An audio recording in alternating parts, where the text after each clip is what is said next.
Greetings and welcome to the Sorry You're Wrong podcast. Today, me and Kevin we got a plethora of topics to discuss with you, but I'm gonna set Kevin loose.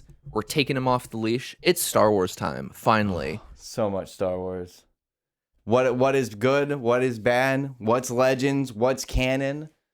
Yeah, so before we hop into that main topic of the show, though, Kevin, we got some stuff that's been, we haven't managed to record in a little bit. So our list of stuff that we've been up to, for me, a little bit longer, for you, a little bit shorter, but that's okay. So start off, I'll run through first just because I had a bunch that I wanted to talk about that I've been up to. Go ahead and touch some bases. Then I have a few bit longer form topics. So yeah, so I'll hop in with. I went in and played a game from my childhood to see if it stood the test of time. Is it actually a good game? Is it a bad game? Did it age really poorly? Well, it's a cowboy game, so yeah, it aged pretty poorly. It always ages poorly if it's Cowboys. Yep, so I'm talking about Activision's Gun. So this was an old Activision, I believe it was a Neversoft game. So the people who typically did like Tony Hawk and that kind of stuff. Yeah, that's interesting. Yeah, and it is a short, I'd say like maybe 10, 12-hour story. And honestly, 10, 12 hours with me doing like a lot of the side stuff and that kind of thing too. But honestly, gameplay holds up. Story, it's like, okay, this is pretty good. Are there definitely some very sections of the game? Some cringy moments. Yeah, there's definitely some spots where I was like, ooh, this not so great. But went through, beat that completely. Enjoyed myself. It's just a good old-fashioned just shoot 'em up game. Like we have the beat 'em up ones. This is just a shoot 'em up. You just run around, not really standing in cover, just shooting. Do you by chance remember when that game came out? Or what system it came out for? So it was the Xbox. So like the original Xbox? Yeah. See, that sounds about right.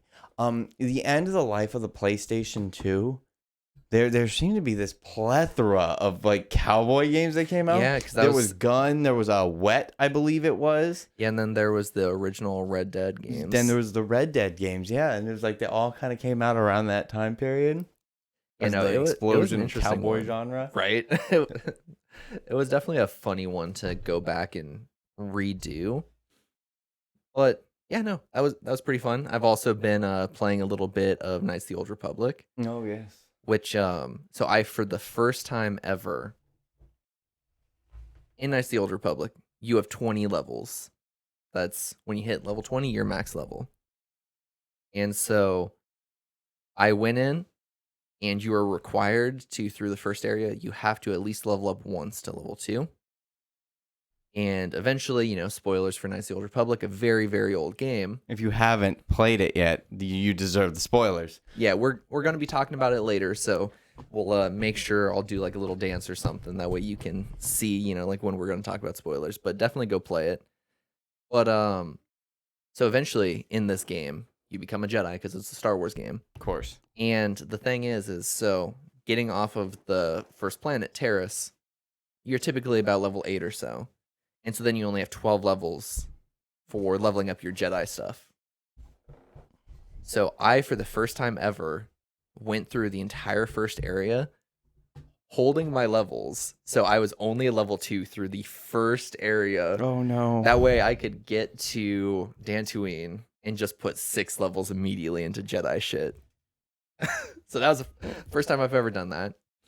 I was feeling a little bit of nostalgia. And so this is nostalgia not in a way that I feel like is typically associated. Like, I don't know about you, but I have a lot of comfort games that I go back to that it's like, this is a game from my childhood. This is something that makes me feel safe and comfortable when I play it. So this is one that's kind of different for that because this came out in a very different time. And that's Cyberpunk 2077. This game is very special to me and it fits in like a very comfortable spot because it came out and I started playing it when my daughter was born. Oh, that's so interesting. And so it was when I was at home on parental leave, like at home. So I have so many memories of my daughter just sleep on my chest while I'm playing this game. And so it's a very like comfortable one for me to go back to. And so I went back and I've been playing Cyberpunk 2077. I feel like for a lot of people, Cyberpunk 2077 has become the new Skyrim. Right. So it's one of those games that everybody's like, yeah, it's an amazing game, and it's got so much replay value that it is definitely going to be brought up and replayed for 15 years after its release date. And there's going to be mods that are constantly updating that game consistently because, let's be honest, Nexus mod is half Skyrim mods. Dude, yeah. But so I've been playing that, really excited for that. I've also been bouncing around through a lot of anime. I was actually showing Kevin my list before the podcast of like animes that I've watched like 6, 9 episodes of, and then just kind of like fell off of. And the final one that I wanted to kind of talk about is, so I watched the new Jordan Peele movie, Nope. And I want to see, Kevin, have Really? you gotten a chance to see this? I have not. I have seen Get Out, but I have not seen Nope. Yeah, so it is 100% up your alley because it is about aliens.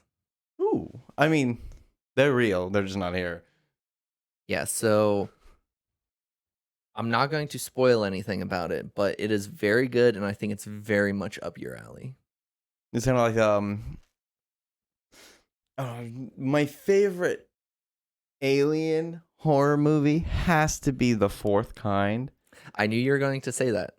Just because it's implemented so well. It's the uncomfortable, it's the unease, it's the let's take something every day and make you feel a little bit more uncomfortable, because you can't walk away from that movie and see an owl face and feel the same way about it. Especially like immediately afterwards, like watch that movie 2 days later, see an owl doll in a store, and you're just gonna be like, I want to get away from that thing. Yeah, what's really interesting is it does a lot of that kind of stuff. Like, because I've never seen The Fourth Kind, but me and you have talked about it extensively before. And there were so many times when I was watching Nope that I was like, oh man, this feels like Jordan Peele is a fan of that movie. Yeah. Because he does a lot that feels like he's like, in general, just like, giving nods to the alien horror genre in general. Oh yeah. But this one's really good. It's really cool.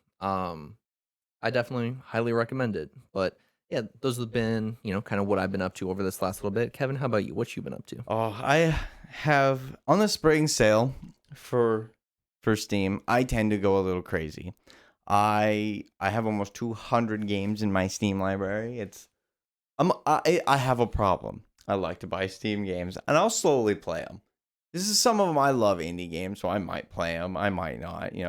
I got wind of one a few years back. It's called Nam. It was just a little bullet hell shooter. But in this particular instance, I bought the entire Far Cry franchise.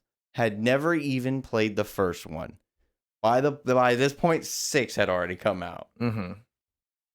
6 was the only one the bundle didn't come with. I do believe it was because they switched their launchers, so you can't buy Far Cry 6 on Steam anymore. Oh, interesting. Yeah, a lot of publishers are changing their launch platforms. But did it come with Far Cry Primal? It did. Interesting. It did. And honestly, at this point, Primal is the last one on the list to play.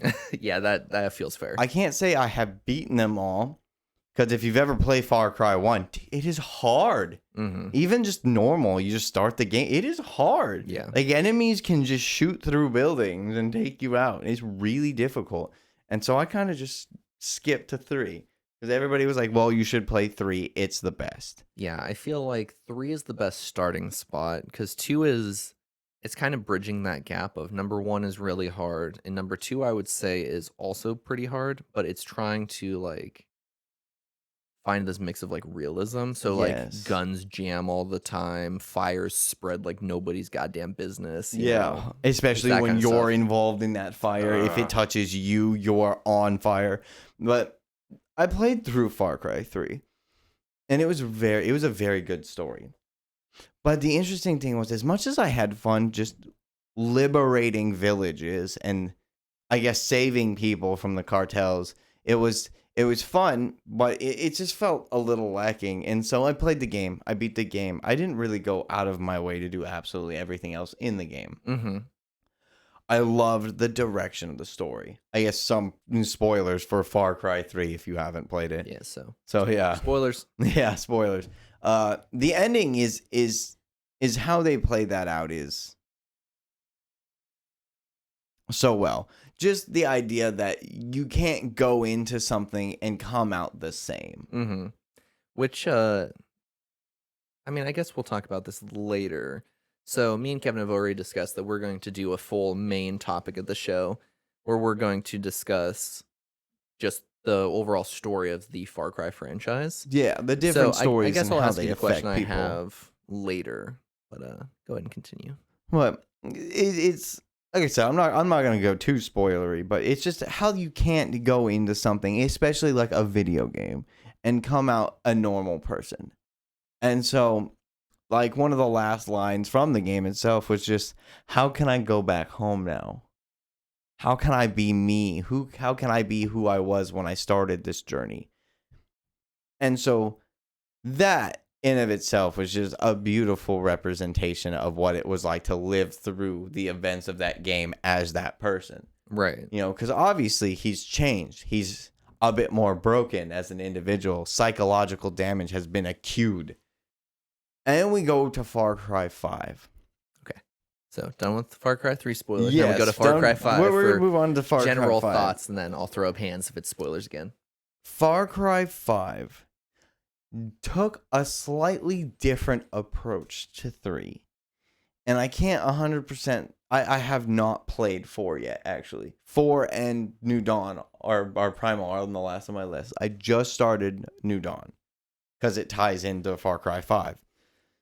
But it when you start Far Cry 5, it starts almost exactly the same, only you feel a bit more involved. And the character you play as is a bit more blanked out. Mm-hmm. So instead of this flushed out character of Jason Brody, who you were playing in Far Cry 3, you were an actual person with a life, a family. There was a reason you were where you were. And then you come in, start playing as the deputy. And to say that the stories of Jason Brody and the deputy are comparable, they're not. They are absolutely not. Mm-hmm. Because the game makes you question far more than just what happens to you. Right. It's just in general you playing as a named character versus you playing as, a character who is this blank slate. Like the story that you can tell with those two characters is very different. Blank slate, it's going to be the world is the story that's happening. Exactly. Whereas the characters you meet are the big part of it. Yeah, whereas like 3, we actually got to see how stuff that was happening affected a named person. And so when I was playing through Far Cry 5, I did do everything. The only reason I will say I did not 100% this, and if anybody's ever played through Far Cry 5 and ever realized that there were 2 missions that you couldn't do, it's because you progressed too quickly. There are 2 stories that are boss locked. One for Jacob and one for John. And if you finish too far in the story before you complete that mission, it'll be locked and you can't complete it. So I stopped the challenges because I was not able to 100% the game, which is a little sad, but the game itself was so much better. Like the characters were Nick Rye is such an amazing character. And like all of your side characters, everyone from Nick Rye to Herc Drubman, are ridiculous rednecks of Montana. Yep. And then they have an entire DLC that is just Nick and Herc going to Mars. Yep. Beating the aliens. There's Why? Some weird because DLC. You can. Why? Because they needed to add more Clutch Nixon missions. Clutch Nixon missions almost make that game great in of itself. They are side missions. They are little podiums that you find throughout the world. And they tell you a little story about a man named Clutch Nixon. And for some reason, I don't know why, for the man named Clutch Nixon, they got a Ronald Reagan impersonator to tell all the stories for him. It was definitely a weird one. And the misadventures of could have been a game. They could have just made a whole game. That is just the misadventures of Clutch Nixon. From everywhere, from Earth to Mars. But the ending of that game, it... Sometimes things aren't what you think they are. Mm-hmm. Sometimes, in all of human self-righteousness, we can miss the point sometimes. And sometimes that point you're missing is that you're wrong. And maybe it's not that you're wrong. It's maybe that the lines between who's good, who's bad, what's wrong, and what's right gets more blurred as time passes. Like, who is wrong and who was right. And by the end of Far Cry 5, you realize that it never mattered to begin with. Mm-hmm. So I'm gonna throw up my hands, I guess, for a quick little like spoiler. But did you get the achievement for the fast ending? Oh, when you just wait? Yeah. Yeah. When you just leave, he gives you the option to leave at the very beginning of the game. And if you turn, every Far Cry has one. Mm-hmm. You can end the game early at the beginning of every game. And this one, I didn't do it. Okay. Yeah. Just remember that any timeline that is canon with Far Cry is the resist. You resisted. That leads into New Dawn every time. All right, and back from that light spoilers. On the fact that the arms are now down, I will say if you decide to play Far Cry 5, do not look at Far Cry Primal or New Dawn. Do not look at the New Dawn first, because the description of New Dawn gives spoilers to 5. Yes. Yeah. Yes. Bad. It got me. Yeah. It's also a weird one because New Dawn isn't canon. Like, cause Really? yeah, well, 6 takes place after 5, and No, I haven't played 6 because it's only available on Epic. Yeah. But on that note, yeah. So if now you have not played Far Cry 3 or 5, or even just dabbled in the Far Cry franchise at all, I really do suggest it, because they're really amazing games. And sometimes games with good stories and games that'll give you time to sit down, especially after you beat it, you sit down and you can think about that story and be like, dang, that was heavy. Yeah, Those are always just...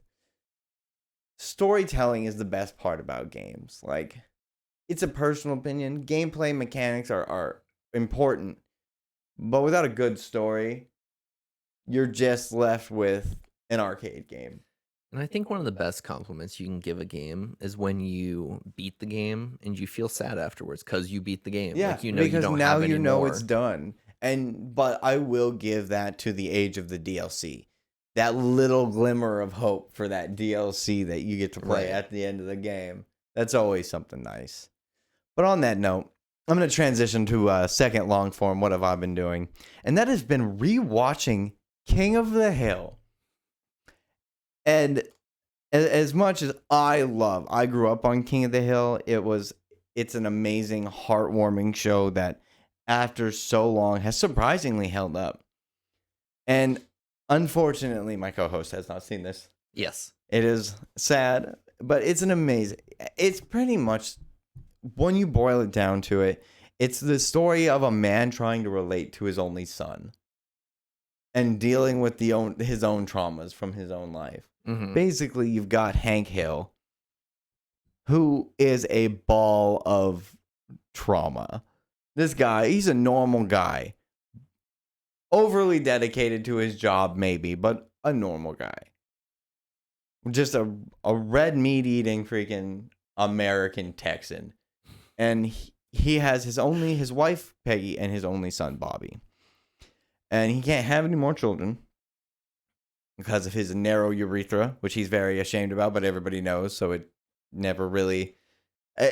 throughout the series, he gets over that shame. And his problems become more public because his wife is a blabbermouth and his friends are insane.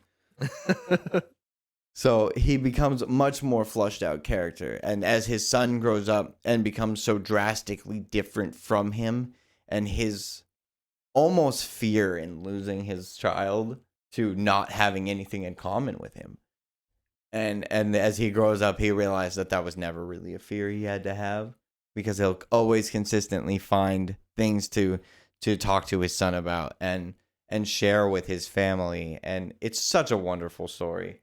Like, I will say, Cotton Hill is probably the best character. Hank's father is an angry World War II vet that got his shins blown off on Okinawa by a Japanese machine gun, and all he does is scream at people, and bitch about how he lost his shins to a Japanese machine gun and how he killed 50 men.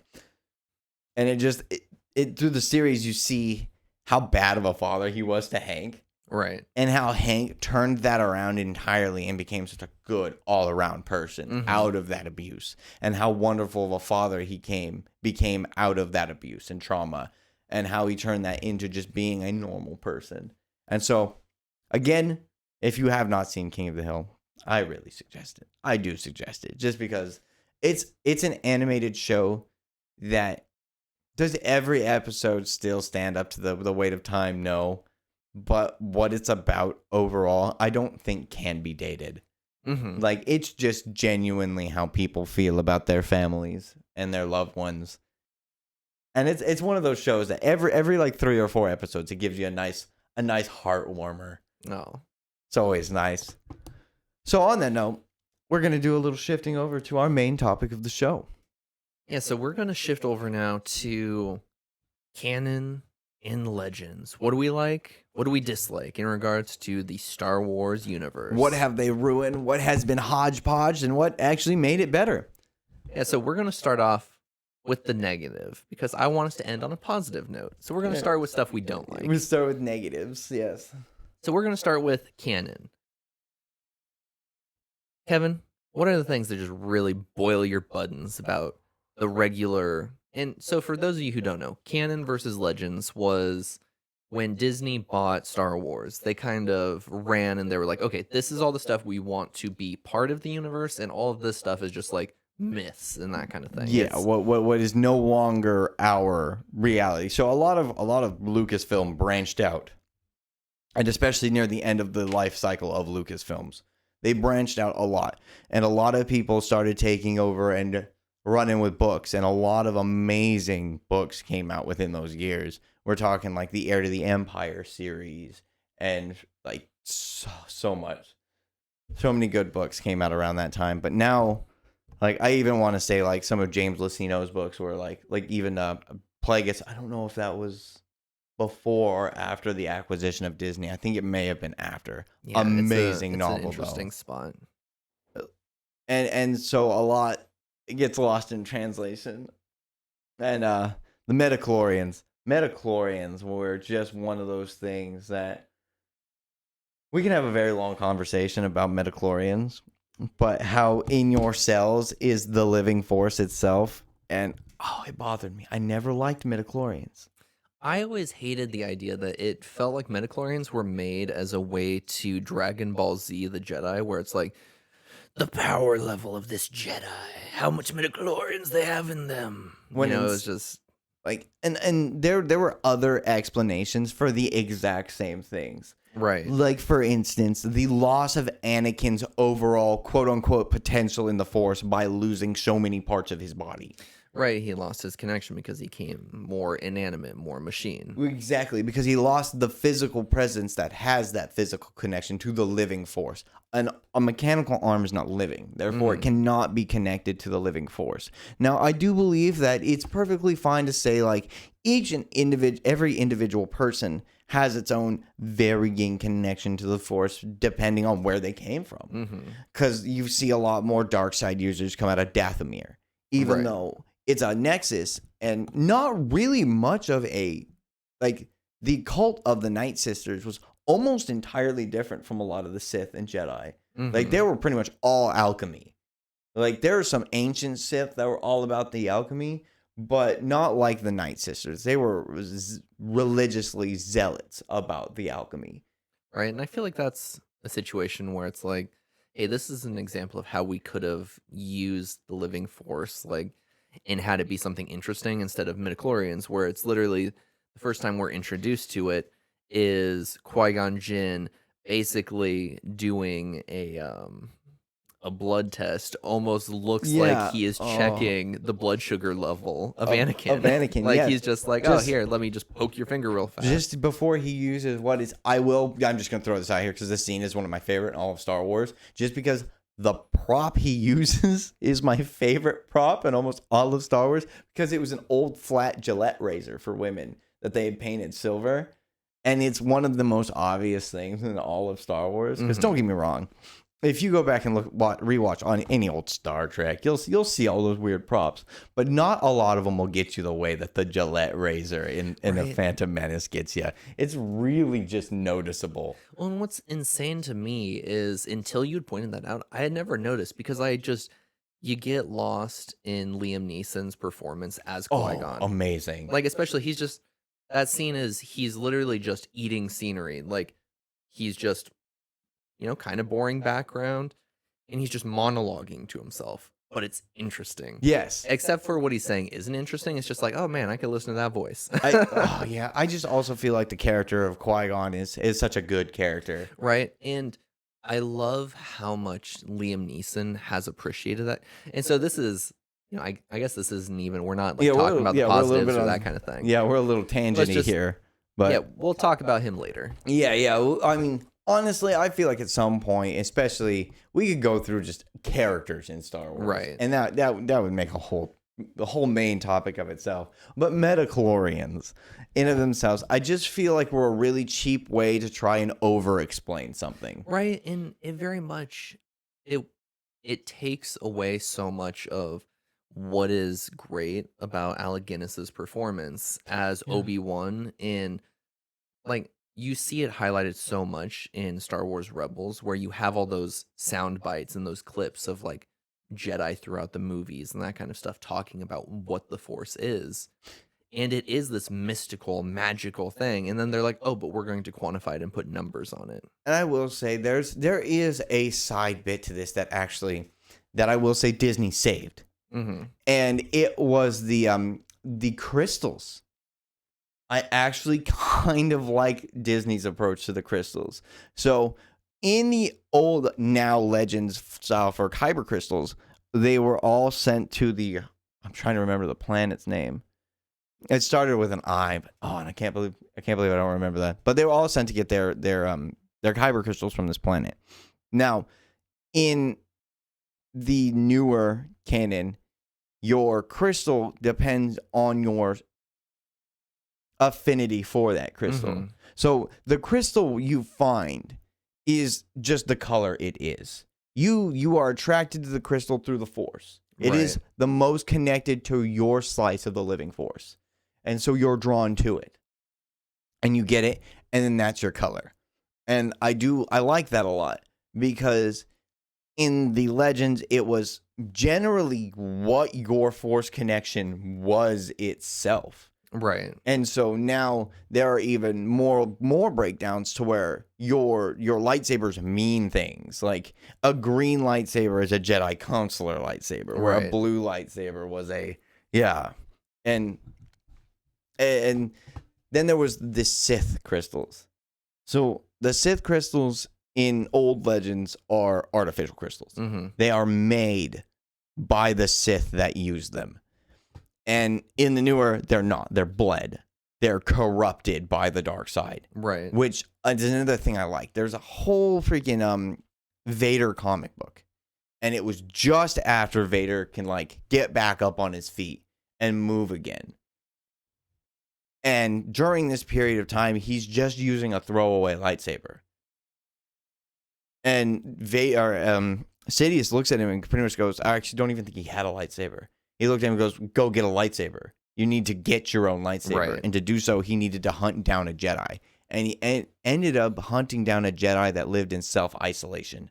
Found him, beat him, and stole the lightsaber. And when he stole the lightsaber, destroying it and stealing the crystal, and imbuing it with his own rage and hatred, Right. it corrupts it and turns it into that deep crimson red. Yeah, I guess that is something that's kind of interesting about the idea of the crystals are just a collection of the midichlorians, like the living force that has coalesced into a physical object. Yes. And even though it's a physical object, it is still a living thing, and so Yes. it is like its life force becomes corrupted. Yeah, and that's why I like it that it's so compatible with the wielder of the blade. Mm-hmm. And that's why I feel like corrupting the blade. And then they went farther with that. Like Ahsoka's white lightsabers are uncorrupted crystals. She went through, took 2 crystals from Inquisitors Mm-hmm. and uncorrupted them Yes. and turned them pure white sabers. That's why they are that color. Mm-hmm. And it's just like when you see any of the Jedi Temple Guards, they all have yellow lightsabers. Interestingly fact, those are not their lightsabers. They are just Temple Guard lightsabers. They are issued during a rotation for Temple Guards. Temple Guards aren't always Temple Guards. They were on a rotation with certain like the guy who ended up being a Grand Inquisitor. Yes. He was a part of the Temple Guard. Mm-hmm. He was a more permanent part of the Temple Guard because he Right. chose to be. And that's why his lightsaber staff was yellow. Mm-hmm. But when they would cycle in, they would just grab one of these pulse sabers, and that would be what they used while they were doing there. Right. Yeah. And so there are emotionally invested crystals and non-emotionally invested crystals because those Jedi Temple lightsabers actually weren't that powerful. Right. They were almost more akin to training sabers. So, and again, I don't know if that part still lies within the canon. Right. And I guess it kind of makes sense just in the aspect of a lot of what they did was escort prisoners, that kind of stuff. And so you would kind of want them to have a less deadly lightsaber that, like, it can still do damage, but it's not going to kill the It's prisoner not going if to they cut try you and in escape. half. Although on that note, I did see a really interesting theory video where somebody was going through and he's like, why do sometimes lightsabers cut and sometimes they deflect? And then somebody actually brought up a really good point. He's like, what if the whole edge alignment thing, because when you cut, you need to align an edge with a blade. Mm-hmm. So you can't just swing a sword willy-nilly and expect it to cut. And what if that is actually the hard part of learning to wield the lightsaber, is the fact that it is so hot that you can't tell that there actually is an edge. Mm. It's so hot and it glows so brightly that it just looks circular.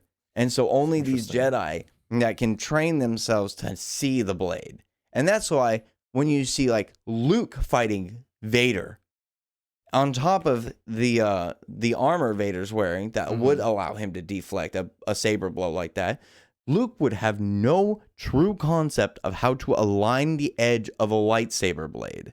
So it would cause a lot of those glancing blows that Luke was always so famous for landing.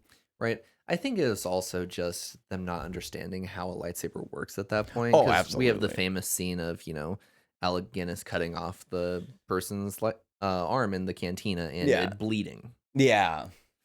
And, I enjoy all the theories and that kind of stuff. I as much as I love those theories, I love the explanations for those theories. Like, for instance, that exact scene. The reason he bled was because his species have bubbles of blood that traveled through the arm, and it cut in half, and it cut through one of those bubbles. It cauterized the end, but the middle was still filled with blood. Right. So when it fell, of course it was still bloody. It didn't cook all the blood, it just cauterized the edges. Right. I mean, it's just one fan to go too diehard, and people point out these plot holes. They're like, we'll fix that. Right. Yeah. And, moving on to other things that we didn't necessarily like the most in canon. I'm gonna just say it. I didn't like the Book of Boba Fett. I haven't seen all of the Book of Boba Fett, so I'm gonna have to defer to you really heavily for this one. I think my problem is they honestly, it can kind of be summed down to how many planets are in the Star Wars universe, galaxy, Oh gosh, yeah. Why are we always on fucking Tatooine? Why are we on the most boring scenery possible? If you're not gonna throw me on Tatooine, you're gonna throw me on fucking Jakku, which is Tatooine with a different name. Right. It's just, it gets exhausting always being in Tatooine. And then we also sit here and, don't get me wrong, I understand that the actor Tamora Morrison, I'm probably saying his name wrong because, it's a difficult name to say, but I believe I have the first name right. So I'll just call him Tamora for when we're talking about him. He is phenomenal. He's done a great job embodying, what it is to be a clone in Django and Oh yeah. Boba Fett. But unfortunately, he is getting older. And it's one of those that it's very difficult to watch this Mandalorian who, like, granted, is Boba Fett slightly older at this point? Yes, but as a Mandalorian, I would expect him to still fight and, like, better than how he is. Like, he just I mean, I'll look at any of the Death Watch clan from Maul's time. A lot of Right. them were older. A lot of them were older Mandalorians that just did not give a And the older they got, the less they cared. Uh-huh. The older they got, the more desperate they got to die. And it's just one of those that it's exhausting when you have a character like Boba Fett who starts off so mysterious and that kind of thing. And the more you spend time with him, the less mysterious he becomes. Oh, And absolutely. so I feel like the Book of Boba Fett ruins a lot about that character. And I feel like it ruins him in a way that it's like, this story didn't need to be a Boba Fett story. Like, this could have been anybody trying to work with the political ramifications of Jabba the Hutt dying and now trying to scoop up everything that was his and get everybody under their banner. It could have been anybody. It didn't need to be Boba it Fett. didn't. And it honestly doesn't make much sense for it to be Boba Fett. I will say there was there was one interaction with him that I hated. And it was because I feel like the Book of Boba Fett tarnished one of my favorite characters, and it irritates me a lot. And it was Cad Bane. Mm-hmm. Because Cad Bane is one of my all-time favorite Star Wars characters. Because Cad Bane is serious enough to take out Jedi, but not serious enough to take himself. Right. I love Cad Bane. He's jokey, he's funny, but then the whole, spoiler for the Book of Boba Fett. Spoilers. That whole showdown with Fett and then Cad Bane, and, like, don't get me wrong, the costume design for Cad Bane bothered me. It didn't look right. It was the foam rubber. I mean, don't get me wrong, I'm all for practical effects. Uh-huh. I mean, I really love practical effects over CGI. Look at how amazing they did in the original Star Wars trilogy. Do that. Right. Yeah, figure out if they could make it look that good, why can't the new people? Or honestly, like, the CGI is really good at this point. Like, just do CGI. Just do what looks good. I'm going to ask everybody who makes Star Wars films to do one thing better, and it's Twi'lek head tails. Just do better. Right. It's not that bad. It's not that hard. And so why I have my arms up still for spoilers is it's exhausting that through the entire Book of Boba Fett series, we watch Boba Fett get his ass kicked by everybody under the sun, and then suddenly he, like, has his shit together to defeat Cad Bane. The greatest one of the greatest gunslingers in the galaxy? Yes. You're going to take out Cad Bane like he's nothing? Right. Like, there's not a huge fight there? Well, and also, they super underutilized his character. He wasn't in it enough, I felt like. No, he should have been a bad guy that makes it to the second season. 'Cause He's like that's this it. looming threat. Cad Bane should be the bad guy. Mm-hmm. Like, he should either be the bad guy or the anti-hero that shows up and inadvertently saves everyone. Right. Because Cad Bane isn't a bad guy. Cad Bane is in it for himself. And that's why I liked Cad Bane. Mm-hmm. And, I mean, even, like, through the Clone Wars, that whole Rocco Hardeen freaking scandal with Obi-Wan. Right. Like, you can't play a story that good with any, like, you couldn't put Boba in a character in a situation like that and it turned out as good. Right. It's just Boba is such a blank character. And so pulling arms back down for coming out of the spoilers, and it's just, Book of Boba Fett, I felt like it was a big disappointment. It didn't need to be a Boba Fett story. In making it a Boba Fett story, I feel like it kind of took away the mysteriousness of that character, and also humanized him too much. And I say humanized him, but I mean as in just he goes from He goes from Boba Fett, the most unfeeling, uncaring bounty hunter in the galaxy, to I'm gonna take care of all of these people because I care. That's not even my. I'm It's fine. just a I'm big fine old with character that. swap. That's whatever. I guess I'll be okay with it. But I'm more so meant he goes from episode 6, like he is spry, he is able to like do all of his stuff, to like, don't get me wrong, like, yes, he spent some time in the Sarlacc pit and that kind of thing, but like he ages like 30 years in the period from Book of Boba Fett to episode 6, and it's like not 30 years that happened. No. Well, I mean, yeah. Because, I mean, I guess, you know what that could be? That could finally be a way for them to be like, oh, that's why he failed so bad in A New Hope. Oh, not A New Hope. And, was it A New Hope? No. He first showed up in? No, because that was the second movie. Yeah, so we have A New Hope, Empire, and then Jedi. Yeah. Because So it was, he it was did Jedi show, that we lose him. And yeah, then it's he showed up for the first time in, he shows up in all 3 of them actually, does because he? so I don't know if originally he is, but in A New Hope he is one of the bounty hunters that's like backing Jabba up Yeah. when he's talking to Han Solo in front of the Millennium Falcon before they're about to leave. Yeah, and then Vader shows, and when Vader shows up Yeah, and then on Vader Cloud hires City, him, and he looks at him specifically and no says, disintegration. yes. Because Boba Fett had a problem with disintegration. You can't prove the target's dead if you disintegrate him, which is weird that would be a direct thing to say to Boba, given the fact that Bosk was also in that lineup. Right? It's like Bosk also stop eating them. Yeah, Bosk was in that lineup, and Bosk was like, he was a really well-known bounty hunter, but he was really well known for getting the job done with other bounty hunters. Right. Yeah. He was that great.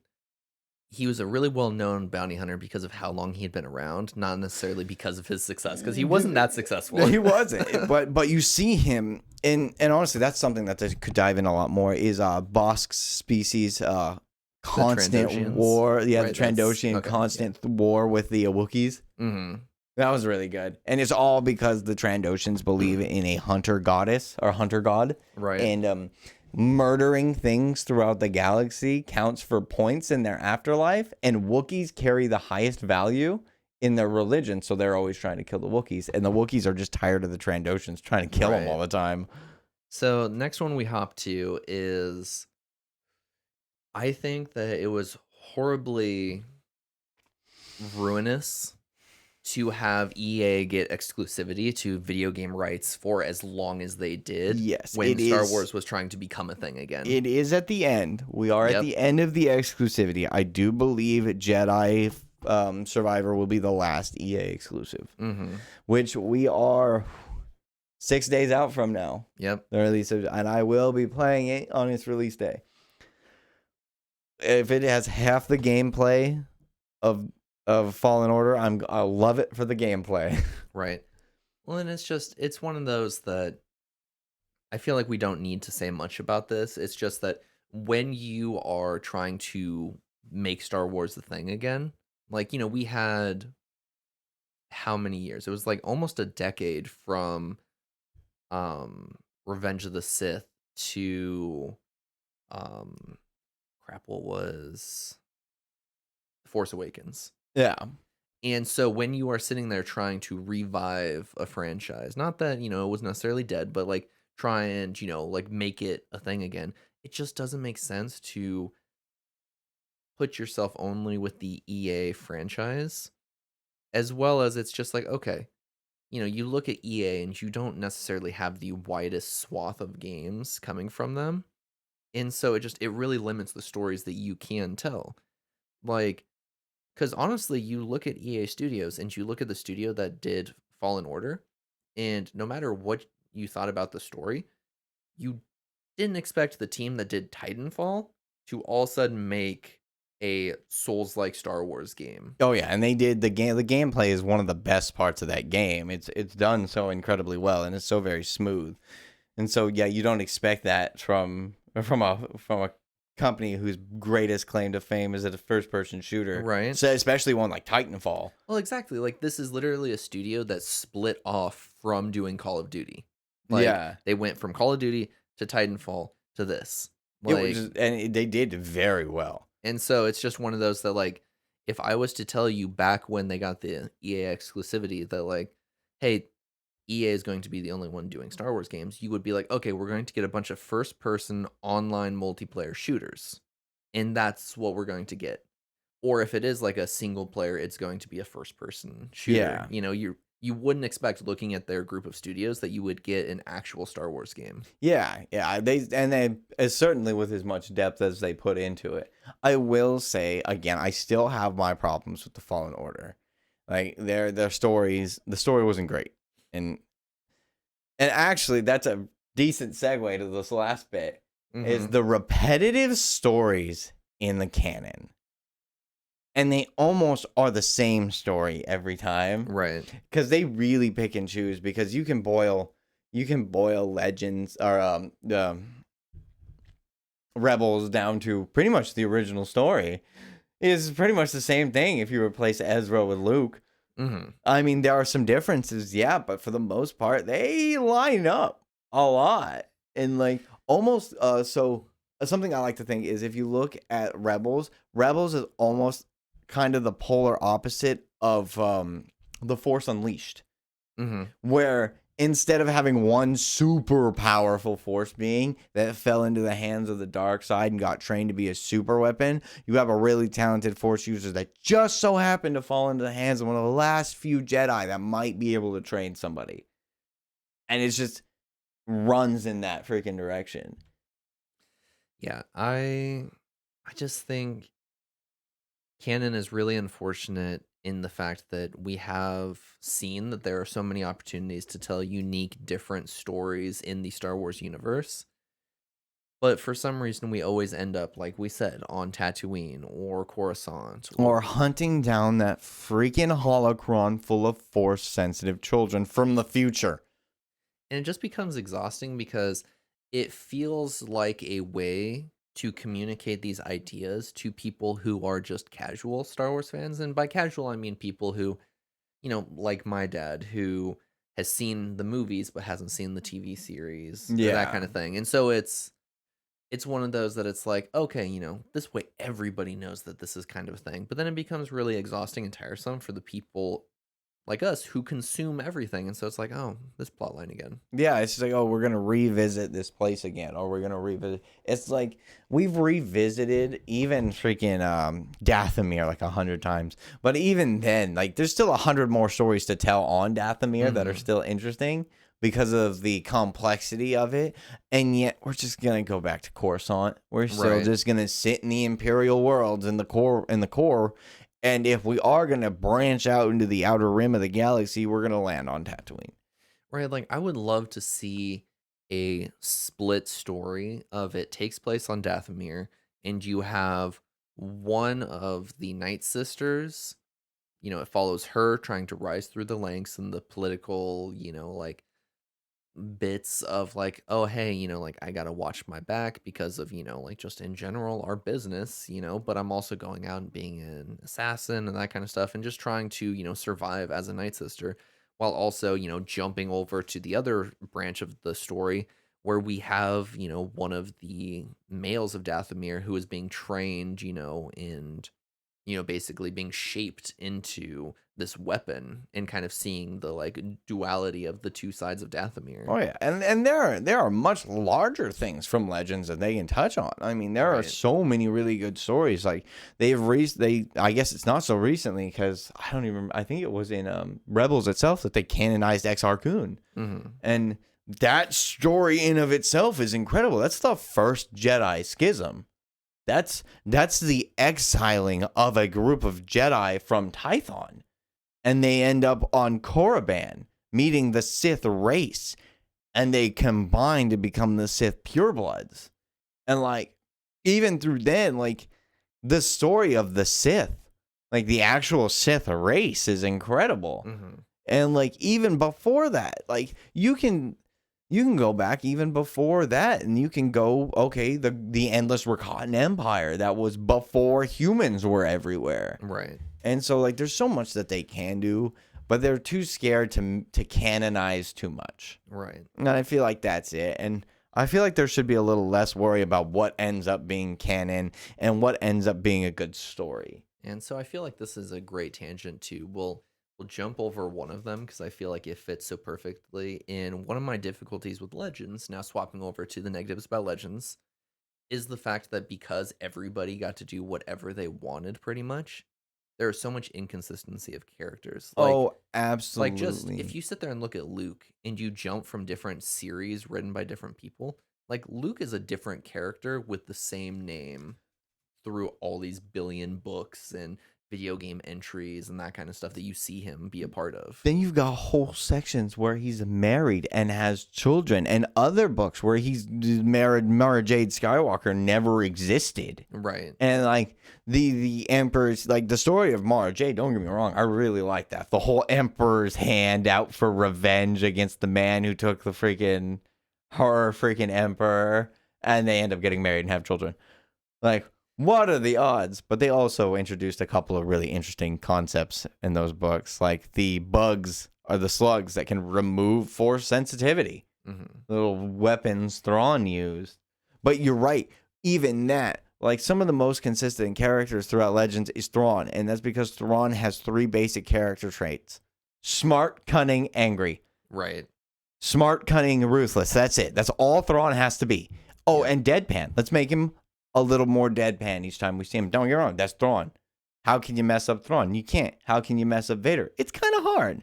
Vader, deep, dark, brooding, quick to anger.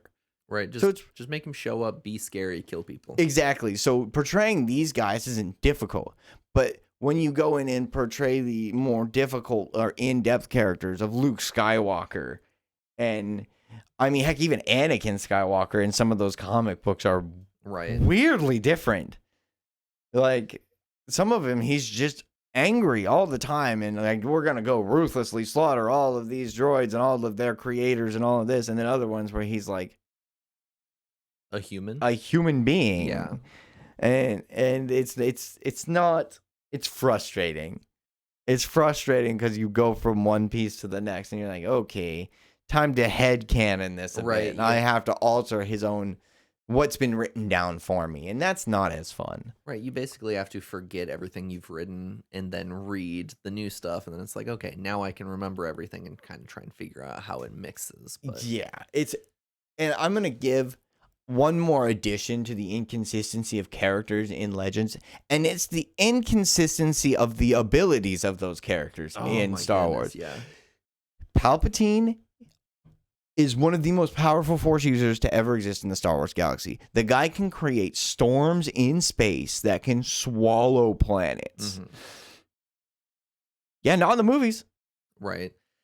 Yeah, and that comes down also to the fact of like to a lesser level, but it's one of my favorite like inconsistencies, like just along a nerdy basis, is depending on who is writing the X-Men comics. Cyclops laser beams either burn or they're concussive force. Yep. And it's never consistent. It's like, okay, we have 2 options and nobody decides that it's consistently But live action movies did try to freaking combat that by giving his visor like a bunch of different settings. Yep. Yeah. And that was like a way to combat that, because even they were like, okay, why did it fry the guy in the last scene, but only blasted him up against the wall in the next scene? Right. And so even they came across those issues. But like, yeah, and so it goes to show, because like, granted, the X-Men franchise, it's like, okay, now we're much more focused on like a couple of characters. And then granted, there's a lot of characters, but I feel like they have had less fingers in the pie than Star Wars. And so it's just like, even with just that, you can see how bad it can get with everybody getting a turn with a character. Galen Merrick. This is a character that hasn't even been overhandled, because nobody's allowed to write anything about Galen Merrick. After The Force Unleashed, everybody dropped the character. And the portrayal, the sheer showing of Force abilities that he had in that game were incredible. He pulled a Star Destroyer out of orbit. Yes. And this cannot be understated, because there are so many times where I actually had a conversation with a coworker about this. Oh, well, Vader did this. No, Vader picked up he stopped a freaking landing craft from taking off in Obi-Wan and tore it apart. That's it. It. It was a landing craft. We are talking about a freaking Star Destroyer. Right. These things are massive. Yeah, we're talking housing, hundreds of thousands, if not millions of people. And he pulled it out of orbit, out of sheer anger, out of sheer will. And don't get me wrong, I do personally believe when they were going with Galen Merrick, they wanted a Force or Sith Marauder. They didn't want a Sith because there were different levels of Sith in the Old Republic. There were Sith troopers. And those weren't Force sensitive people. They were just people that joined the army of the Sith from Conquered Worlds or whatever. I mean, hell, even Darth Bane started his career that way in the Sith. It's just a trooper. Mm-hmm. And then you've got, Sith assassins and Sith marauders and Sith alchemists. And they had so many breakdowns for these large encompassing abilities. And so, like, it becomes difficult because he's supposed to be the super strong marauder and he can pull these things out of space and he can trash compact people. And he still lost to Sidious. Right.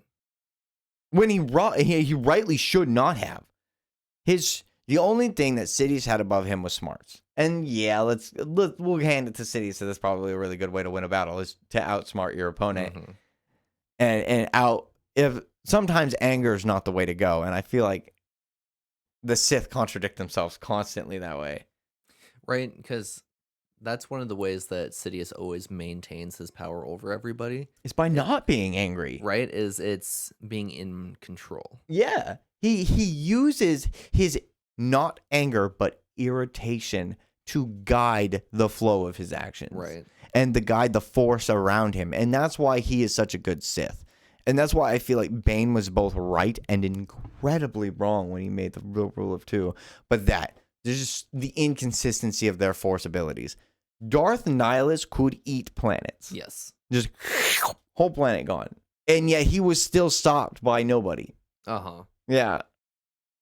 So now hopping over to the Young Boba Fett books. So these are a series of not children's books. They were like young adult books, maybe like young teen books, where it's like it literally starts.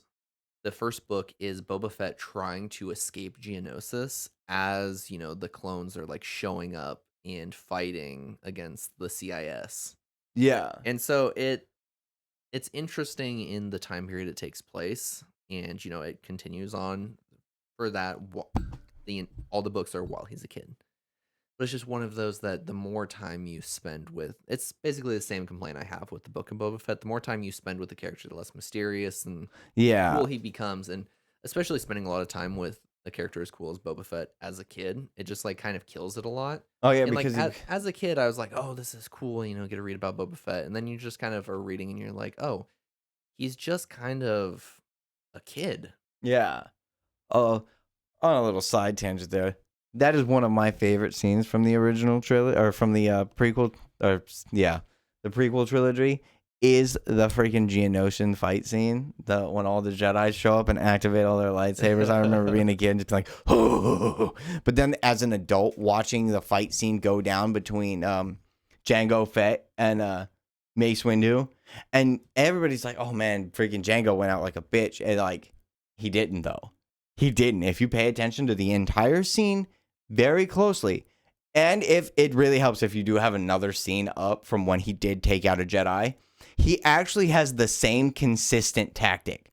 What he does is he'll pull both blasters, sometimes one, sometimes two. In this instance, you saw he was just shooting at Mace with one. Mm-hmm. The whole reason he was shooting at Mace with that one freaking blaster was because he had the second one, and he was waiting to fire it. Normally, he'd open up with two, fall back, and then fire the jetpack and take off. Then he'd flip around the backside of them and continue to fight, backing them into a corner. Mm-hmm. And it was an amazing tactic. And he tried to use that tactic on Mace Windu, but one of the creatures actually hit him just before his encounter and fried the jetpack. Yep. And you can see, literally, as Windu is chopping his head off, his jetpack fires. Mm-hmm. It just fired too late. If it had not fired too late, Jango Fett would have survived much longer into that fight. Right. He still would have lost to Windu. Do not get me wrong. It's an unfortunate bit of you literally chose arguably the best fighter of the Jedi to try and fight. You literally went up against the wrong one. The one that was going to kill him. I mean, no, he would have lost to any of the high-ranking council members. Right. But there was a million other Jedi there he could have fought. I mean, I'm exaggerating, but still, thousands of Jedi there, and you fought Windu. Yeah, so now we hop over to, guys, we're done being negative. It's Yeah, time for us it's to be time for the positive. It's downers. time to be happy. We've had some of these kind of pop up already. And, I'm going to start off with one that's honestly not even on the list yet, unless Kevin is, okay. Kevin's actively adding stuff to the notes, but it's not the one I was going to talk about. And, this one is a weird little one where I'm going to, it kind of fits for canon and legends, but I'm going to put it under canon Okay. of the loyalty of the actors in Star Wars. Just the how people who are in Star Wars want to be in Star Wars. Oh yeah. From, Hayden Christensen wanting so desperately through those first three to be Darth Vader that they literally let him be in the suit. They didn't Yes, have to let him they be in did the not. suit, but George Lucas saw how much he cared and liked the character that he let him be in it. And you know what? Fucking years later, he returns. Yep, and he's still as amazing. And he wanted to return. It's the same thing with, everybody always talks about, oh, Obi-Wan is a much better acted character and that kind of thing. And that's 100% true. And, Ewan McGregor also showed his loyalty and showed back up for the Obi-Wan series. The passion of the people that act in it are incredible. Like you're talking, look at the guy who played Jango Fett and all of the clones. Like that guy would like go home after a shoot. There was one scene on Geonosis where he looked at Boba and says, "Pack your things, we're leaving." He flew home to New Zealand after all of those shoots, and they're like, he even suggests, "Hey, should I say this? Hey, Boba, pack your things, we're leaving." Just an offhanded thing, so it might just connect the dots. And they're like, "No, it's fine." So he flies home to New Zealand, gets the call, and says, "By the way, you're 100% right. We needed to shoot that scene. Please come back." And he was like, "Well, I don't want to, but I know that scene is gonna make it. That one bit, that 1 3-second line is gonna make the whole scene." So out of sheer dedication, he flew back and recorded that one day. Right. One day, one take. "Boba, grab your things. We're leaving." And then, we also jump over to how many times we have managed to get Liam Neeson to come back as Qui-Gon. Oh my gosh, he does most of the voice characters for him. He comes back for the voice acting. He does like literally, we'll talk about Clone Wars and Rebels and that kind of stuff later because those are all positives we have there. But he literally, anytime you're like, oh man, that impersonator is doing a really good Liam Neeson, and you look it up, like he actually literally came back to do these TV shows. It's just like how many times James Earl Jones returned just to do the voice of Vader. Like up until he literally could not do it anymore, he was just there. Right. And it's one of the things that makes Star Wars so good is the passion of the people in it. Oh yeah, and I will even say the passion of the people that play the small parts. Right. Like, and I'd actually say them even more. For instance, Daniel Craig, James Bond, was the stormtrooper in the First Order when the scene where Rey does the mind trick for the first time, right, and she tricks the stormtrooper into leaving. That was Daniel Craig. Yes. All just because he wanted to be a part of something great. He wanted that bit part in something great, and so many people have done it. Like I think even the stormtrooper who bonked his head has been in a bunch of stuff now, right? Because they just keep bringing him back because that one little accident became such a huge part of everything, and so it all just ties together. Like I think they even started because that stormtrooper hit his head, they started talking about the average heights of the stormtroopers, so like the average height of people they can script, and every now and again you get one of those tall stormtroopers that aren't quite. They're a little too tall for all the equipment everybody else has.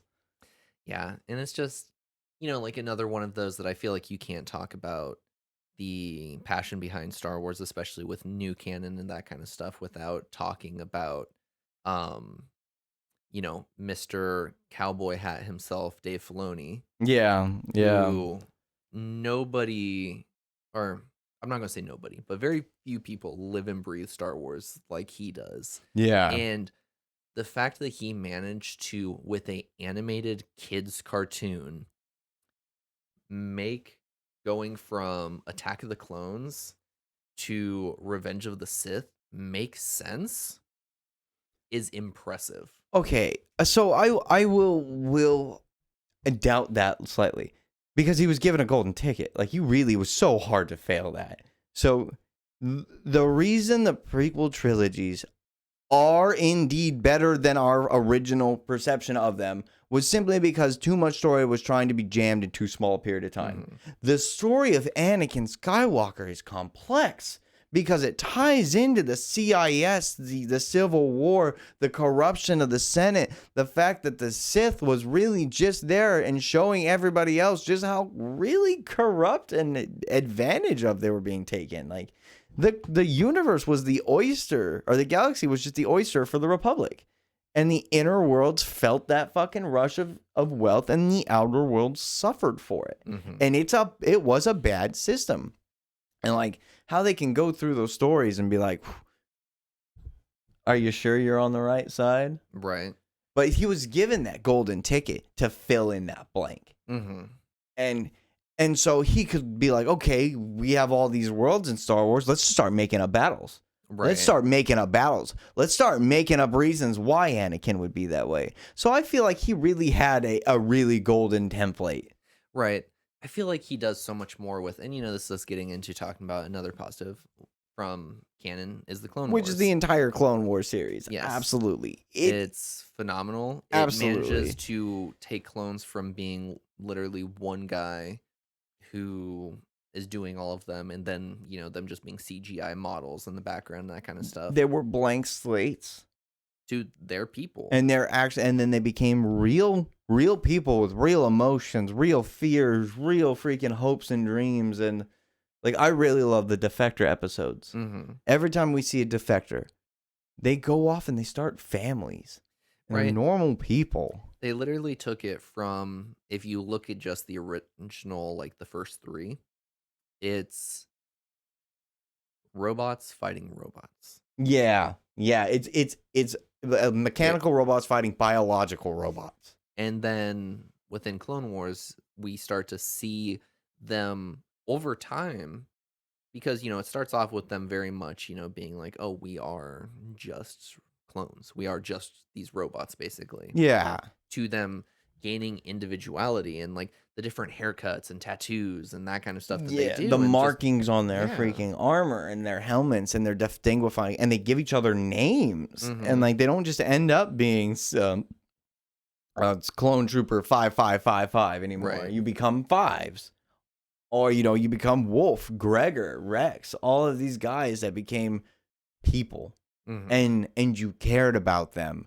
And that's another interesting thing about Star Wars is how they decide to marionette your heartstrings a little bit. You're going to cry when R2-D2 gets hurt. You're not going to cry when the other astromech droid got shot off the wing of the freaking ship in the first movie. Yep. Or in the prequel. You're not going to be sad about those astromechs. But something happens to R2. You're going to be sad. You're going to be worried. The entire Clone Wars episode where freaking Anakin lost him. And he's losing it. Guys, we need to go get R2 back. Guys, we really need to go get R2 back. I'm going to get him whether you tell me I can or not. You have no say in this. And they're like, dude, it's a droid. Calm down. He's like, no. See, I like the personality quirk, so I never wiped him. Right. He has R2 by the end of Return of the Jedi has so much information in his memory banks. Like, I don't know how the Rebels didn't do better simply because they had the old Republic's battle strategies. Like, I know the Empire would have had those too, but that's what the Empire would have been using. They would have been using much more exaggerated versions of the old Republic tactics. So being able to use those tactics against the Empire would have been incredibly useful. Right. And it just seems like they never took those advantages. I mean, if there is an episode of something I'm missing, go ahead and let me know, because it could be. I might just be missing the episode where that information was wiped from his databanks. Well, I think it's also one of those that it's pretty deep into the Rebels battle before he actually becomes available for that kind of thing. Yeah. Because he does, kind of just like bounce around for quite a bit. But I think one of the biggest things about Clone Wars is it gave us two very huge characters with Ahsoka and Rex. No, absolutely. Because when you really boil it down, a lot of what the story of the Clone Wars was about Ahsoka and Rex. Mm-hmm. There was a duality to the war. And it actually, there's another part that I guess could tie into this very nicely, is one of my personal favorite stories of all of Star Wars is General Grievous. Mm-hmm. Because General Grievous, you think the tragedy of the Clone Wars is Vader, you're wrong. You're flat wrong. Vader was the outcome of the war. The true tragedy of the war was General Grievous. Right. I do not remember. I think it was Kal or something. But I just, that also might have been Superman. Kal-El. Kal-El, yeah. But no, I don't remember what his name was. But he was a member of, I don't even remember what race he was a part of. But all he wanted was for his people to stop being kidnapped. That was it. That was what Grievous fought for. He fought for the freedoms of his people because his people were cannon fodder to another race. They were their slaves. They'd come in every 50 to 100 years, round up half the population, and take them off to be slaves. Mm-hmm. And eventually, Grievous got so unbelievably tired of this that he raised an army and he fought back. And he fought back so successfully, he pushed all the way to the gates of his enemy's homeworld. And he was going to drive them to extinction out of pure frustration and hatred and sadness because he's lost so much. His entire family are slaves, God knows where, that he can never help. Mm-hmm. And so he said, no, I'm ending this. And he pushed them all the way to the gates of their home world just for the Republic to show up and say, no. You can't do this because these guys make us a lot of money. So you need to go sit down. And so the Republic forced Grievous back to his home world. And during this upsetting period of his life, mind you, at this point, his enemy is now rebuilding their slaver fleet to come back and reap revenge. And it's exactly what they do. But Grievous gets off the planet. And during this period, he's destitute. He has no idea what to do. And then he runs into a little person called Sidious. And Sidious is like, hey, man, I can help you. I can get you back on track. We can accomplish these things together. And so he gets there. And they screw him over. Eventually, they slowly start, hey, fight for the CIS. Fight for us. He doesn't want to. He only fights the battles that are specifically against his enemies. Mm-hmm. And in the end, Dooku and Sidious betray him. They blow up his shuttle with all of his friends and his family on it. He's the only survivor. He's not badly harmed. So they drag him off. They pretend he was badly harmed and turn him into the fiend bionic warrior we all know as General Grievous. Right. And they lied to him, saying that it was the Republic. And so in doing that, by altering him and telling him these lies, that is the General Grievous we knew. He was twisted and altered to become the puppet of Sidious and Dooku. And it was never told. It was a comic book series you have to read to find all this out. Right. So with it being a comic book series, and I'm pretty sure Oh, Legends, right. You're right. I guess that would be a positive for Legends and not a...